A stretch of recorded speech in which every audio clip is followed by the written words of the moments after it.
সম্মানিত ভিউয়ার্স, আসসালামু আলাইকুম। আজকের অতিথিবৃন্দ, আজকে দর্শকবৃন্দ, আজকে শ্রোতাবৃন্দ, সবার প্রতি আমার সালাম, আন্তরিকবাদ এবং ধন্যবাদ। আজকে আমি হোমিও জগতে, হোমিও সায়েন্টিস্ট, হোমিও বিজ্ঞানিক বা বিজ্ঞানের লেটেস্ট অবদান 50 মিলিসিমেল পোটেন্সি দ্বারা আমরা চিকিৎসা দিয়ে আসছি। এমন কিছু টপিক নিয়ে আলোচনা করব। আশা করি পূর্বে যদি শুনে থাকেন একদম কম, অথবা এই বিষয় নিয়ে অনেকে আলোচনা করে না। বিষয়টা হচ্ছে হোমিও সায়েন্টিস্ট অথবা হোমিও মোতাবেক বা হোমিও বিজ্ঞান দ্বারা মানসিক রোগী কী ধরনের ট্রিটমেন্ট হচ্ছে, উন্মাদ অথবা চিত্তবিভ্রম বা পাগল ট্রিটমেন্ট হচ্ছে কিনা। আজকের মূল টপিক নিয়ে আমাদের আলোচনা হচ্ছে পাগল অথবা উন্মাদ যে সমস্যাগুলো নিয়ে, অথবা মানসিক সমস্যা নিয়ে। হোমিও জগতে আমরা পাগল অথবা মানসিক সমস্যাকে আমরা 3 ভাগে ভাগ করি। Number 1 psoric, number 2 sycotic, number 3 syphilitic. Psoric, sycotic and syphilitic. তাহলে আমাদেরকে একটি উন্মাদ অথবা একটা মানসিক রোগী আমাদের ট্রিটমেন্ট দিতে হলে কোন ধরনের রোগী আমরা সেটা আগে সিলেকশন করতে হবে। এই রোগীটা কি আসলে চোরিক রোগী, নাকি সিফিলিটিক রোগী, না সাইকোটিক রোগী? চোরিক পাগলের সিমটমস কি, কোয়ালিটি কি?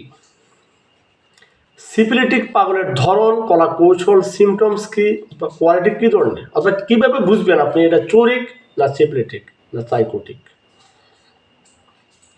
চোরিক পাগল সিস্টেম একরকম, তার সিফিলিটিক পাগল সিস্টেম আরেক রকম, তার সাইকোটিক পাগল সিস্টেম আরেক রকম। তো সম্মানিত ভিউয়ার্স, আমরা আসলে যদি বিস্তারিত আলোচনা করতে যাই ঘন্টা ঘন্টা সময় লেগে যায়। মূল বিষয়টি হচ্ছে আসলে হোমিওপ্যাথিক, হোমিও সায়েন্টিস্ট মতে পাগল রোগের ট্রিটমেন্ট হচ্ছে সোরিক, সিফিলিটিক অ্যান্ড সাইকোটিক। এটা কাকে বলে, কী ধরনের চিকিৎসা বা কীভাবে আমরা ট্রিটমেন্ট দিচ্ছি, এগুলো আমি পরে তুলে ধরবো দ্বিতীয় ভিডিওতে। কারণ একটা ভিডিওতে এতগুলো লম্বা হয়ে যায়, তাহলে আমি সমস্যা মনে করতেছি। দ্বিতীয় ভিডিও তুলে ধরবো ইনশাল্লাহ।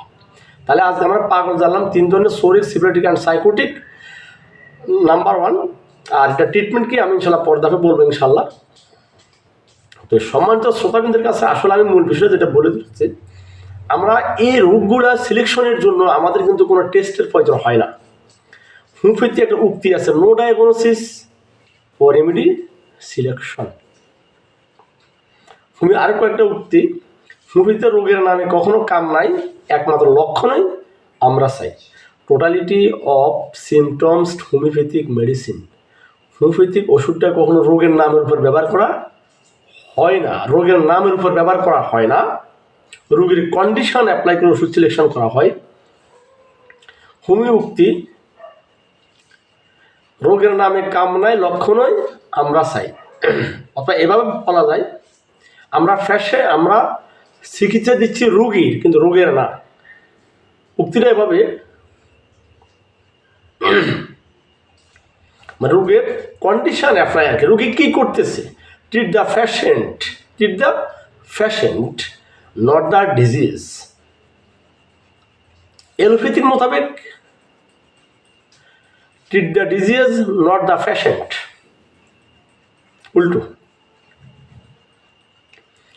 সম্মানিত দর্শকবৃন্দ, আমরা শুধু পাগল কেন, আমি কয়েকটা পাগল রোগীর ট্রিটমেন্ট দিচ্ছি অনায়াসে, প্রায় 60টা পাগল রোগী আমি ট্রিটমেন্ট দিচ্ছি আমার এই জীবনে। এরা টোটালিটি পাগল ছিল, একদম উন্নত ছিল। কেস হিস্ট্রি আমার কাছে আছে। এর মধ্যে 2টা রোগী হচ্ছে মেয়ে, 2জনে বিবাহ হয়ে গেছে ইনশাল্লাহ। নাম্বার 2, যাদের সন্তান হচ্ছে না বা বিবাহের পরে সন্তান আসিতেছে না, অথবা বিবাহের পরে দীর্ঘ বৎসর কোনো সন্তান আসিতেছে না, অথবা একটা সন্তান আর আপনার সন্তান আসিতেছে না, ঠিক আসল ট্রিটমেন্ট হচ্ছে। অথবা 3, 4, 5, 7 মাসে বারে বারে সন্তান প্রসব, যাকে আমরা অ্যাবর্শন বলি, অকালে মৃত সন্তান প্রসব, বারে 3, 4, 5, 6 মাসে একাধিক সন্তানের প্রসব অকালে, অথবা মৃত সন্তান প্রসব, বারবার মৃত সন্তান প্রসব, আলহামদুলিল্লাহ অসংখ্য অগণিত আমরা ট্রিটমেন্ট দিচ্ছি। অনেক সম্পর্ক বিচ্ছিন্ন হয়ে যাচ্ছে, দুই পক্ষ আমার কাছে আসছে, আলহামদুলিল্লাহ ট্রিটমেন্ট দিচ্ছি। এখন 2 সন্তানের মা, আমার কাছে 1 ডজন ভিডিও আছে, আলহামদুলিল্লাহ আমি অচিরে ছাড়বো আপনাদের কাছে চিত্র সহকারে ইনশাআল্লাহ। ব্রেন টিউমার আসলে কত ভয়ানক একটা শব্দ, আসলে কি এটা খুব কঠিন? আলহামদুলিল্লাহ কঠিন না। হোমিওপ্যাথি মোতাবেক ব্রেন টিউমার খুব কঠিন না। রাস্তায় ধারে পড়ে আছে, অজ্ঞান হয়ে পড়ে আছে, ট্রিটমেন্ট দিয়ে দিছি ইনশাআল্লাহ। অসংখ্য অগণিত লক্ষ লক্ষ টাকা শেষ করার পরে এখন তারা সুস্থ। আমার কাছে পূর্ণ ভিডিও কেস হিস্ট্রি সহকারে আছে, আপনারা সহসা পাবেন ইনশাআল্লাহ। এরা কেউ এখন রিক্সা চালায়, কেউ অথবা সংসার করেছে, এটা একটা আনন্দময়।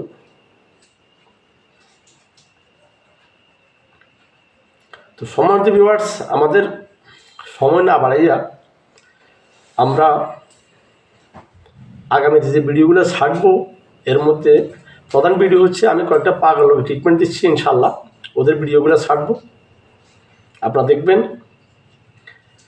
নাম্বার 2, সন্তান হচ্ছে না, কিন্তু এখন 2 সন্তানের মা, সম্পর্ক বিচ্ছিন্ন হওয়ার পথে, কিন্তু তারা এখন ইনশাআল্লাহ বিশেষ জননী হয়েছে। ভিডিও সহকারে আমি 1 ডজন ভিডিও ইনশাআল্লাহ আপনার জন্য রেখেছি, ইনশাআল্লাহ দেখবেন।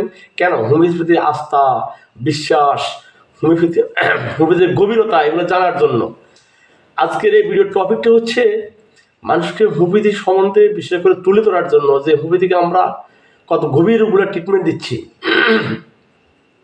অনায়াসে ট্রিটমেন্ট দিচ্ছি। আপনি হতাশা কেন হতাশা? আপনি কোনো হতাশা নয়। ব্রেন টিউমার কোনো হতাশা নয়। আমাদের কাছে ভিডিও আছে, আমরা ভিডিও সহকারে দিচ্ছি, তাদের পূর্বের ভিডিও, বর্তমান ভিডিও।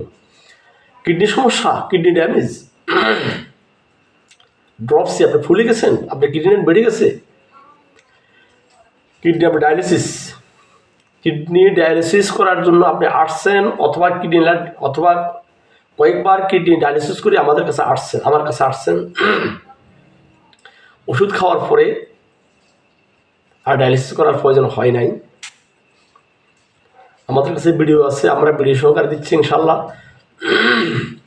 সম্মানিত দর্শকবৃন্দ, আরও এই ধরনের নিত্য নতুন অনেক ভিডিও আমরা আপনাদেরকে ইনশাআল্লাহ দিব। হোমিওপ্যাথির